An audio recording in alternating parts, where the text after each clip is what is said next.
আজকে সকাল 11টা সাড়ে 11টার দিকে একটা ইনফরমেশন পাই যে ওনার বাসাতে বিপুল পরিমাণে রেড ক্রিসেন্টের মালামাল আছে, যেগুলো হচ্ছে রেড ক্রিসেন্টের যে লকার রুম আছে জেলা পরিষদে ওখানে থাকার কথা।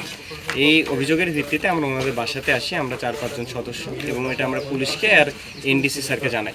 জানানোর পরে আমরা জাস্ট ওনাদেরকে অনুরোধ করি যে আপনাদের বাসাতে যে জিনিসগুলো আছে এগুলো হচ্ছে আমাদেরকে যাতে ওনারা দিয়ে দেয়, যাতে আমরা করতে পারবো কি এগুলো রেড ক্রিসেন্টের যে মানে হ্যান্ড আছে এখন বা এক্সিকিউটিভ মেম্বার আছে তাদেরকে বুঝাই দিব। কিন্তু ওনারা হচ্ছে কিছু জিনিস 3 বস্তা মতো কম্বল যেগুলো ওনারা ভালো মতো বের করে দেয়।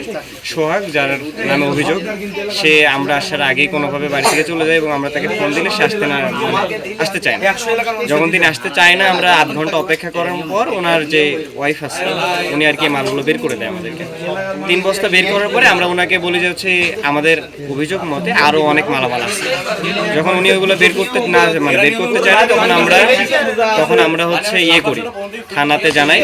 থানার পুলিশ সদস্যরা আসে এবং পুলিশ সদস্যরা এসে তারা এখানে উপস্থিত থাকে। আমরা তখন হচ্ছে ভিতরের আরও 2 বস্তা 2 সাববাক্সের ভিতরে প্রায় 40টা আর একটা সাববাক্সতে 60টা, মোট 100-র উপরে সাববাক্সের ভিতরে ওনারা তালাবন্দি করে রেখেছে। এই মালামালগুলো আমরা সাববাক্সের মধ্যে থেকে উদ্ধার করি। গত পরশুদিন আমরা একটা খবর পাই যে এই বাড়িতে কিছু কম্বল আছে। এই খবরের ভিত্তিতে আমরা শিওর হওয়ার জন্য গতকালকে ওয়েট করি এবং আজকে সকাল 10টার দিকে একদম একটা কনফার্মেশন নিউজ পাই যে না, এই বাড়িতে এই মালামালগুলো রয়েছে।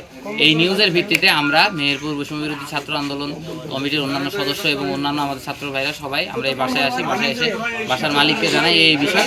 তিনি আমাদেরকে বলেন যে বাসার যে মালিক, যে ছেলে, সে এখানে নাই, সে আসলে হচ্ছে আপনারা চেক করেন। তারপর সে ফোন দেয় সোহাগ খন্দকার, সোহাগ রেড ক্রিসেন্টের বিগত যে এক্সিকিউটিভ কমিটি ভেঙে দিয়েছে তার সদস্য। তো সে আমাকে বলে যে ভাই আপনার যা যা মালামাল আছে এগুলো আসলে আমরা হস্তান্তর করব, এখন কিছু করেন না। এই কথার ভিত্তিতে আমরা যেহেতু আমাদের প্রশাসনকে জানানো হয়েছে, আমাদের এনডিসি স্যার জানে এবং সদর থানার ওসি স্যার জানে, আমরা সদর থানার ওসি স্যারকে রিকোয়েস্ট করি যে আপনি আপনার ফোর্স পাঠান, এই বাসায় তল্লাশি করুন। তারপর তারা বলে যে ঠিক আছে আমরা বের করে দিচ্ছি, আপনাদের ভিতরে ঢোকার দরকার নেই। তিনারা আমাদের 3 বস্তা কম্বল বের করে দেয়, বড় বড় যে 3 বস্তাগুলো আছে। এই কম্বলগুলো বের করে দেওয়ার পরবর্তীতে আমরা হচ্ছে বাসার বলি যে আমাদের ভেতরে আরও ইনফরমেশন ছিল যে ভিতরে কম্বল আছে।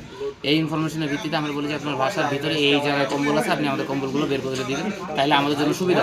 তিনি বলেন যে না, আমার বাসার ভেতরে কোনো কম্বল নাই, আপনি আসেন, এসে হচ্ছে আপনি যদি বলেন যে বের করে দেখান এই জায়গায় আছে, আমি বের করে দিই। পরবর্তীতে আমি তাদেরকে দেখাই যে এই জায়গায় কম্বল আছে। তখন ভেতর দিকে একটা বড় বস্তা, এই বস্তা দেখার কারণে আমি বলি যে এই বস্তাটা আপনি একটু চেক করেন। তো ওই বস্তাটা খুলে দেখায় আমাকে বলে যে এই যে কম্বলগুলো আছে। আমি যখন ওগুলো বলি যে আপনি এগুলো বের করতে, আমাদের সদস্যদের বলি, উনি বের করার সময় আমরা দেখি যে কম্বলের পাশে 5টা ট্রাঙ্ক আছে। আমাদের সন্দেহ হয় যে এই ট্রাঙ্কগুলো তো কম্বল থাকবে।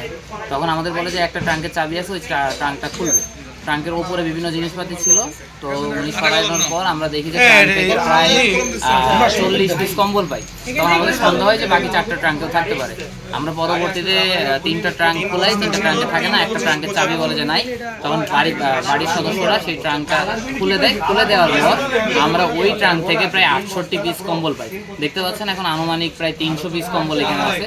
এই কম্বলগুলো আমরা পরবর্তীতে আমাদের রেড ক্রিসেন্টের যিনি ওগুলো আছে তিনি এবং প্রশাসনের সহায়তায় আমরা এটা হস্তান্তর করবো এবং পরবর্তী যে রেড ক্রিসেন্টের এক্সিকিউটিভ কমিটি আছে তারা যেন এই কম্বলটা সুষ্ঠুভাবে সঠিক মানুষের কাছে পৌঁছে দেয়, সেই জিনিসটা আমরা তদারকি করব।